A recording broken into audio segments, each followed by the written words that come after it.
My wife accused me of giving her an STD in front of my entire family at Thanksgiving. I didn't. I need to get this off my chest even though I don't even know where to start. My Thanksgiving just turned into a complete nightmare, and I'm sitting in my car outside a 24-hour clinic trying to process what the hell just happened. Some background. My wife Kelly and I have been married for 8 years. We met volunteering at a high school mentorship program and got married pretty quickly after that. We bought a townhouse in Chandler about 5 years ago. Both have stable jobs. I'm a structural engineer. She's a school counselor at a middle school. And honestly, things have been fine. Or so I thought. The last 6 or 7 months, Kelly's been going to a lot of educational conferences around the state. She works with this guy Brad, who's a sales manager for an education equipment company, and they've had a bunch of these district meetings and workshops together. I didn't think much of it because that's literally her job, you know. She'd come home late, take a shower right away, started keeping her phone face down constantly. I convinced myself I was being paranoid because I was buried in this huge commercial project at work and barely home myself. So tonight, Thanksgiving at my parents' place in Mesa.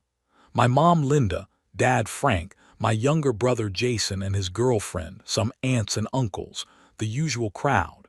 Kelly's family does their own thing, but she decided to go with my side this year. The whole evening Kelly seemed off, kept checking her phone, barely touched her food, looked stressed. At one point my mom even noticed she was crying and went over to comfort her.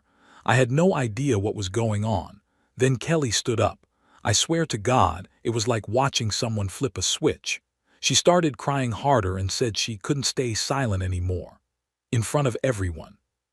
She said that over the past few months I'd been acting suspicious.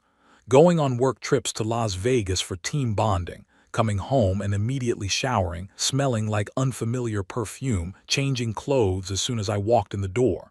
Then she dropped the bomb. I've been having symptoms, Kelly said, her voice shaking. I went to my gynecologist last week. She told me I have chlamydia. She looked directly at me, tears streaming. I've only been with one person in 9 years, Marcus. Only you. I've been nothing but faithful, and you gave me an STD from another woman. My mom gasped. Jason's jaw dropped. Everyone was staring at me. What? Kelly, no, I started, but she cut me off. How could you do this to me? She said louder. All those trips to Vegas, coming home smelling like perfume, taking showers the second you walk in. Kelly, I swear to God I have never been with anyone else, I said, standing up. There has to be a mistake. Maybe the lab mixed something up. We should both get tested right now together. I've been so patient, Kelly said, cutting me off, turning to address my family now. I tried to save our marriage. I waited while he worked late, while he traveled, while he pulled away from me. But I can't keep doing this. I can't keep protecting him. Protecting me? Kelly, what are you? You destroyed my body, Marcus. Her voice broke. You destroyed my future. Then she walked right up to me and slapped me across the face. The room went dead silent except for my mom's crying. My brother Jason actually jumped up and told Kelly she should leave this toxic situation, that I was sick for what I'd done. My mom was comforting Kelly. My dad was the only one who said, everyone needs to calm down. They should get tested and figure out what's actually going on. Kelly left with Jason. She went to stay at his place. My mom looked at me like I was garbage. Half the family left right after. I tried to explain that I needed to get tested, that something wasn't adding up, but no one wanted to hear it. So here I am. I'm going to walk into this clinic when they open tomorrow morning and get a full STD panel. I know I'm clean. I know I am. But my wife just destroyed me in front of everyone I love, and I don't know if anyone will ever believe me even when the test comes back negative. How do I even come back from this? How do I prove a negative? I feel like I just got put on trial and executed without anyone even asking for my side. Edit to everyone asking, yes, I'm 100% certain I haven't slept with anyone else. No drunken mistakes, no, forgot about that one time, nothing. I'm the kind of guy who plans out my work projects months in advance. I don't do spontaneous. I definitely don't do cheating. A lot of you are saying Kelly might be projecting. That thought crossed my mind for about 2 seconds before I pushed it away because I didn't want to believe it. But now sitting here thinking about all those conferences and the phone behavior and the immediate showers, I'm going to get tested and then figure out my next steps. Thank you for not automatically assuming I'm guilty. Update 1. 4 days later, holy shit. I don't even know how to start this update, but you guys were right. You were so right, and I hate that you were right. So I went to the clinic the morning after Thanksgiving. Got the full panel done. The doctor asked if I had any symptoms and I said no, I just needed to clear my name. Results were supposed to take 3 to 4 days. Meanwhile, Kelly was blowing up my phone, not apologizing, demanding I pay for her medical bills, her medication, asking for credit card access, saying I needed to take responsibility for what I did to her body. My mom texted me multiple times saying I'd humiliated the family and needed to apologize to Kelly. I didn't respond to anyone except to say I was waiting for test results. Then on Sunday, I got a call from a number I didn't recognize. I almost didn't answer. It was a woman named Rachel. She introduced herself as Brad's wife. Yes, that Brad, the equipment sales guy who's been going to all those conferences with Kelly. Rachel told me she'd just gotten her own STD test results back, positive for chlamydia. She'd started suspecting Brad was cheating about a month ago and finally went through his phone last week. She found everything: text messages with Kelly, hotel receipts, calendar entries that matched up with all those educational conferences, selfies of them together in hotel rooms, explicit messages talking about their relationship. She'd also found texts between Brad and Kelly from the week before Thanksgiving. Brad was panicking because Rachel was getting tested, and he knew she'd find out. Kelly was freaking out that she might have it too. They were discussing what to do. Then Rachel showed me the absolute kicker. Brad and Kelly apparently decided to get ahead of the story by accusing me publicly first. Make me the villain so no one would believe me when the truth came out. Rachel sent me everything. Screenshots, hotel invoices, email confirmations, photos, text exchanges. Months and months of evidence. The affair had been going on for at least 7 or 8 months, starting at an education conference in Tucson. Several of Kelly's district workshops were actually weekend hotel stays with Brad. On Wednesday, my test results came back. Negative, completely clean across the entire panel. No STDs whatsoever. I asked Kelly to come to the house yesterday to discuss finances like she'd been demanding. She showed up with this victim mentality, wanting money for her doctor visits and medication, saying I owed her for the damage I caused. I let her talk for about 5 minutes. Then I put my test results on the table in front of her, all negative. Then I opened my laptop and pulled up the folder Rachel had sent me, the texts, the hotel receipts, the photos of her and Brad in various hotel rooms across Arizona. Kelly went completely white. She tried to deny it at first, said the pictures were old, that Brad was just a friend and nothing physical happened. So I started reading some of their sex out loud. She went silent. I told her I was filing for divorce. I told her she needed to pack her things and leave that day, because the house was in my name from before we got married. And I told her that if she continued spreading lies about me to my family or anyone else, I would send everything to her school district HR, to Brad's company, to everyone. She switched from crying and begging for forgiveness to screaming at me. Called me heartless, said I was getting revenge, said I wasn't a real man because I wouldn't forgive her and protect her. I just stood by the door until she grabbed some clothes and left. I sent all the evidence to my family in a group email. My mom called in tears apologizing, saying she just reacted emotionally and didn't think it through. I told her I needed space. My brother Jason tried to explain that anyone could have been fooled, and I asked him one question. Did you ask me a single question before you called me a monster and took her side? He hung up. My dad called separately. He said watching the way my mom reacted to Kelly's tears without asking for any facts or evidence made him realize it's a pattern that's been going on their entire 30-year marriage. He said he's thinking about separation because he doesn't want to spend the rest of his life being tried and convicted in emotional courts. I have a meeting with a divorce lawyer on Monday. Since we don't have kids and I own the house before marriage, she seems to think it should be relatively straightforward. The biggest asset we have together is about $40K in savings, which I'm willing to split just to be done with this quickly. Rachel is also filing for divorce from Brad. She's planning to send all the evidence of his fraudulent expense reports to his company. Turns out a bunch of those vendor meetings with district staff were just him and Kelly at nice hotels with no other attendees. He billed everything to his corporate card. Rachel also told me she's dealing with her own medical fallout. The chlamydia was caught early enough that she's on antibiotics, but she's terrified about long-term fertility issues. She said Brad apparently had symptoms for weeks and just ignored them, which is how it spread to both her and Kelly. Brad's now dealing with complications because he waited so long. Rachel said something about epididymitis and him being in significant pain. Good. Kelly's treatment has been more complicated according to what I've heard through mutual friends. Apparently the infection had progressed further before she got diagnosed, which is darkly ironic considering she tried to blame me for destroying her future. I don't know what happens next, but at least now everyone knows the truth. Update 2, 3 weeks later. I wasn't sure if I'd post again, but some things have happened that I think close out this story, at least for now. The divorce is moving forward. I met with my lawyer twice now, and since Kelly and I don't have children, the house is mine from before the marriage, and there's not a lot of shared property. My lawyer thinks we can have this wrapped up in a few months.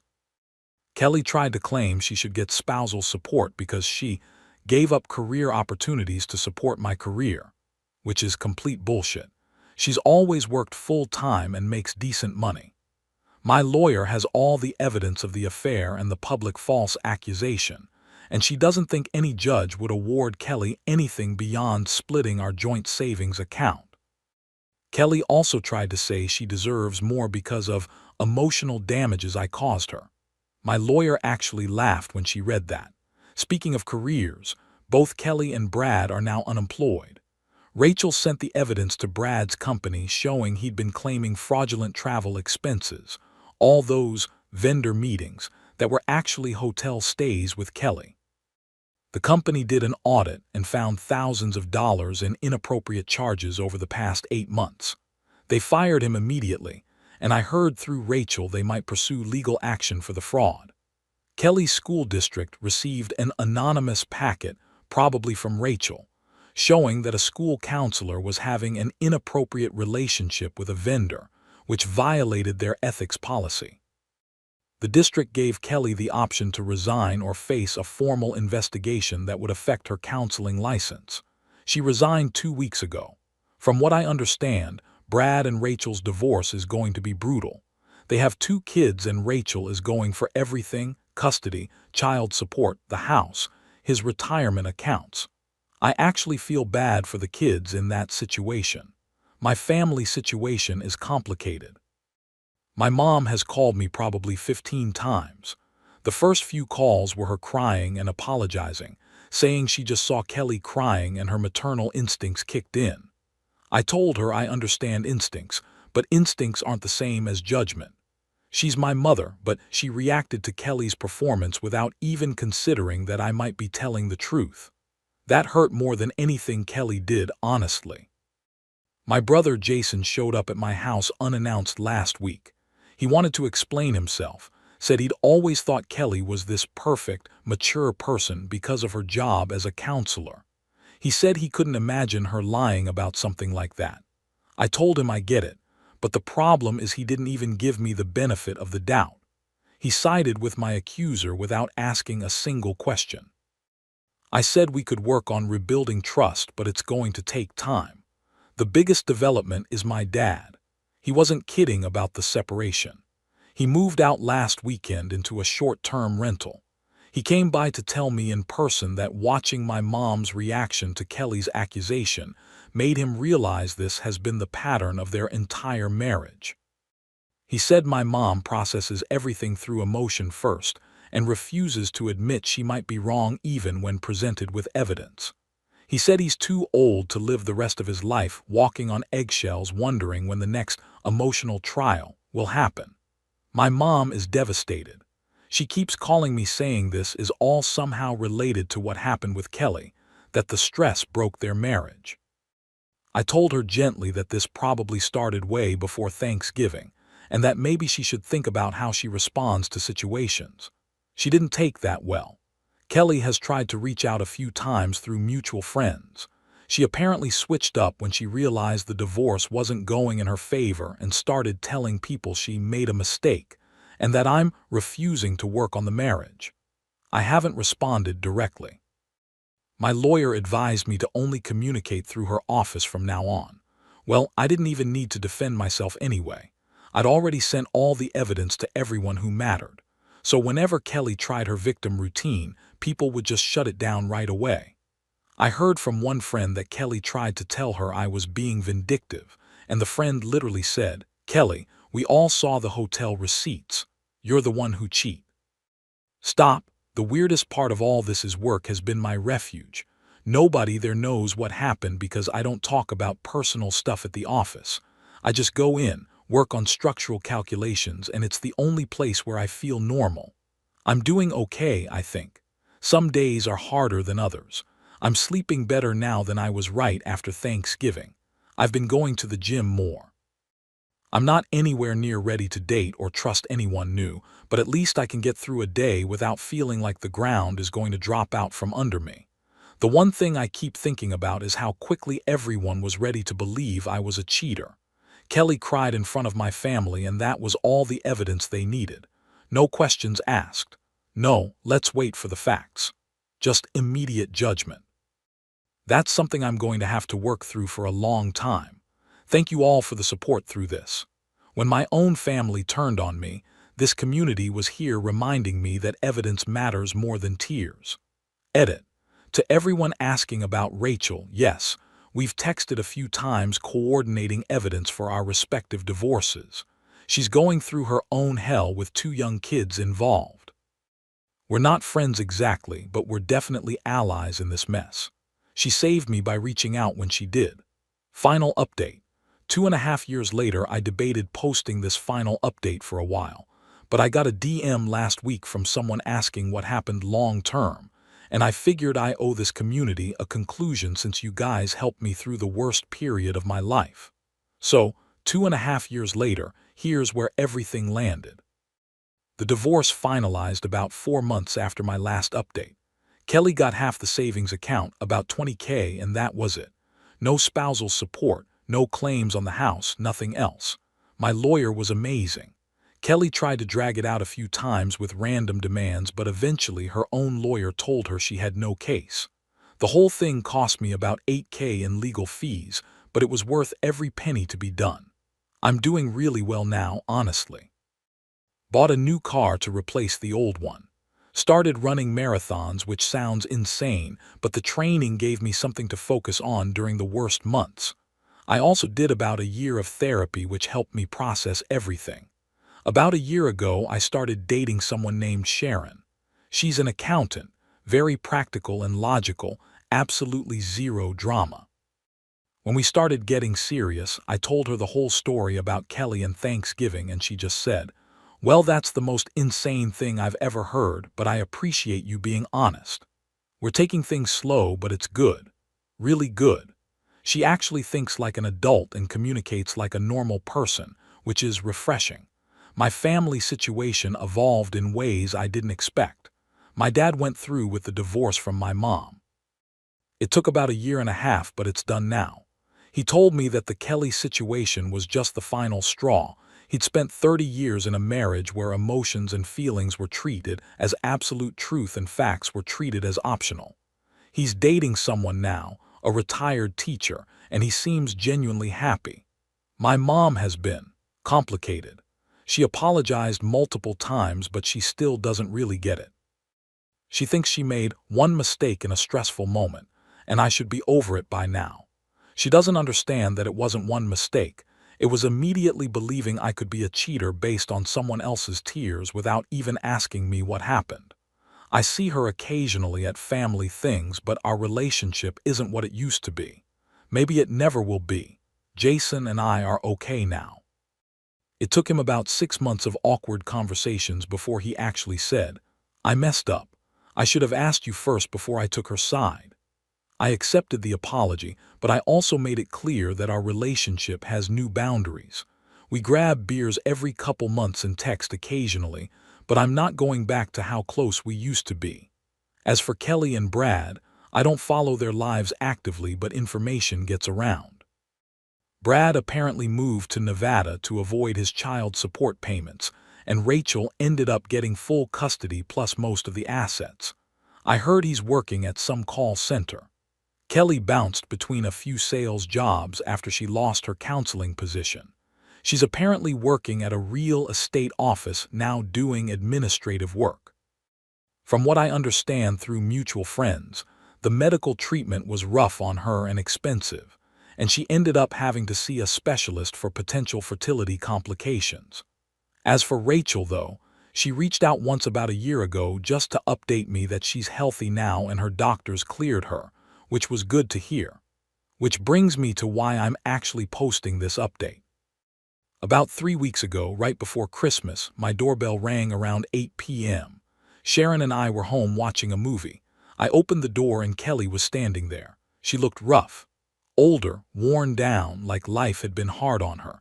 She asked if she could talk to me for just 5 minutes. Sharon stayed inside, but I could tell she was listening near the door.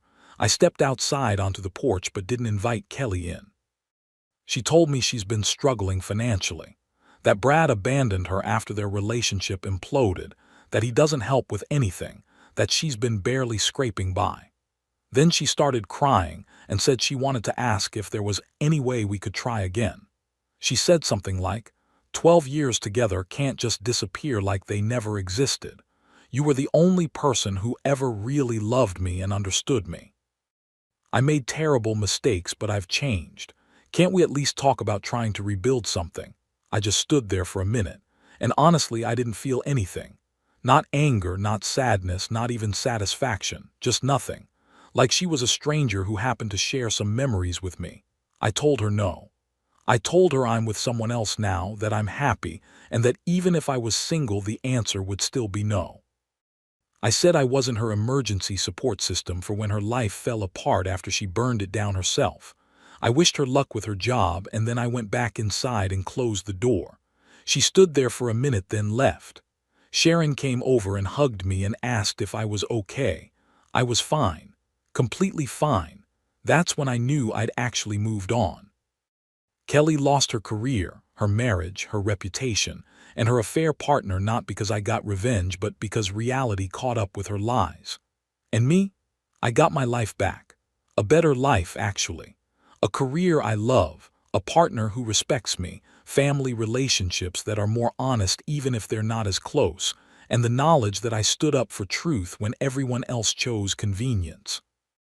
Thanks for being there for me when my own family wasn't. This community taught me that strangers on the internet sometimes have better judgment than people who have known you for decades. I'm closing this chapter now, but I'm grateful I had you guys when I needed it most. I just found out my girlfriend don't actually like me. She only dated me to prove a point to her sister. I, 28 male, have been dating Bella, 26 female, for 7 months. When we got together, I felt like I'd won the lottery. She's gorgeous, confident, always the center of attention. I'm an IT manager, pretty introverted, not the type who usually catches someone like her. When she started flirting with me at her sister's family gathering, I was shocked. Here's the complicated part. I knew Bella's younger sister Erin, 23, female, before I met Bella. Erin works at the library, and a year ago she needed help with computer skills for work. A mutual friend connected us, and I spent weeks teaching her Excel and troubleshooting. We got along well. She was quiet, thoughtful. Nothing romantic happened, but we had a nice friendship. Erin had invited me to a family dinner as a thank you for all the help I'd given her. When I showed up at what I thought was casual dinner and Erin introduced me to her family, including Bella, I was surprised. Erin seemed nervous. Bella immediately started chatting me up, and by the end of the night, she'd given me her number. After Bella and I started dating, Erin disappeared from my life. She stopped responding to texts, wouldn't make eye contact at family events. I figured she felt awkward because her friend's now dating her own sister. Bella said Erin was always weird about my boyfriends, and I accepted that. Last night changed everything. I stopped by Bella's apartment to pick up a jacket I'd left there the other night. She wasn't expecting me. When I got to her door, I heard her on a phone call. The door was cracked open. I was about to knock when I heard her say my name. Sean. Oh please, of course I don't actually like him. I'm only dating him to show Erin that she never had a chance. She needs to understand where she ranks, you know? I froze. Her friend must have responded because Bella laughed. Yeah, she's been pathetic about it. I found her diary, yeah, a freaking diary at 23, and she had entries about how nice he was to her, how patient. It was sad. The girl needs to learn that people like her don't end up with guys like him. She's background noise. She exists to make people like me look better. I felt punched in the stomach. Honestly, she should thank me. I'm teaching her about self-awareness. I backed away, walked to my car, and sat there for 20 minutes processing. All those times Erin avoided me. The hurt looks at family dinners when Bella kissed me. I'd been used as a weapon against someone I cared about. I spent the night digging. I called the mutual friend who'd originally connected me with Erin and asked careful questions. Then I reached out to a couple of their relatives I'd met at family events. Turns out Bella has been bullying Erin their entire lives. She stole Erin's college portfolio and claimed it was her own, then said Erin had lost hers. She systematically sabotaged Erin's friendships, spread rumors, constantly put her down.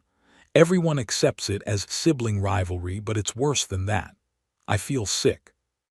I don't have romantic feelings for Erin, but she was kind and genuine. She was my friend, and I walked into becoming another tool for her sister to hurt her with. I confronted Bella this morning. I expected her to deny it, cry, apologize. Instead, she barely blinked. Sean, that's just how sisters are. Erin needs to learn her place. She's always been the type who needs to stay in the background. I'm doing her a favor. So you're saying you're really dating me just to hurt your sister? I'm dating you because you're useful, she said casually. And you make me look good to my parents, but yeah, the fact that it bothers Erin is a bonus. If you want to be with me, you need to understand that I know what's best for everyone. She wasn't even pretending to feel bad. In her mind, she had done nothing wrong. I left.